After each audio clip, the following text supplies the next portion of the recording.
दीप ज्योति के सम्मान में सारा हिंदू मैदान में, संविधान के सम्मान में सारा हिंदू मैदान में। नमस्कार.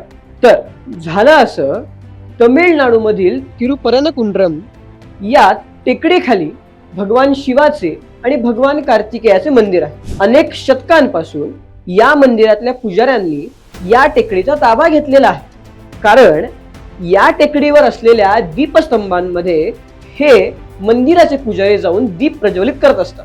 आता मुद्दा आला असा, 12व्या शतकापासून या टेकडीवर एका सुफी संताचा दर्गा आहे. या दर्ग्याच्या मंडळींनी या टेकडीवर लावल्या जाणाऱ्या दिव्याला बंदी घातली. जवळपास 100 वर्षांहून अधिक काळापूर्वी ब्रिटिश प्रिव्ही काउन्सिलनी याचा निकाल हिंदूंच्या बाजूने दिला होता. एवढंच नाही तर ASI ने सुद्धा हिंदूंच्या बाजूने याचा निकाल दिला होता.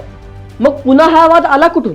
तर गेल्या काही वर्षापासून हा वाद पुन्हा एकदा उकरून काढण्यात आला आणि हा वाद थेट पोचला मद्रास मधील उच्च न्यायालयामध्ये. या न्यायालयातले न्यायाधीश स्वामीनाथन यांनी संपूर्ण साक्षी पुरावे बघितल्यानंतर पुन्हा एकदा हिंदूंच्या बाजूने निकाल दिला. आता हिंदूंच्या बाजूने निकाल मिळाल्यानंतर मुस्लिमांची मतं जातात की काय या भीतीमध्ये तमिळनाडूमधील स्टॅलिन सरकारने न्यायाधीशांविरुद्ध महाभियोग प्रक्रियेची सुरुवात केली आणि याच्यावर 112 खासदारांनी सह्या सुद्धा केल्या. आणि सगळ्यात महत्वाचं म्हणजे उद्धव बाळासाहेब ठाकरे या गटातील खासदारांचा सुद्धा या 112 मध्ये समाविष्ट आहे. 2 दिवसापूर्वी दादर रेल्वे स्थानकाबाहेर याच्या विरोधात निदर्शनं काढण्यात आली. आता तुम्हीच सांगा, सरकारचं हे असं वागणं कितपत बरोबर आहे?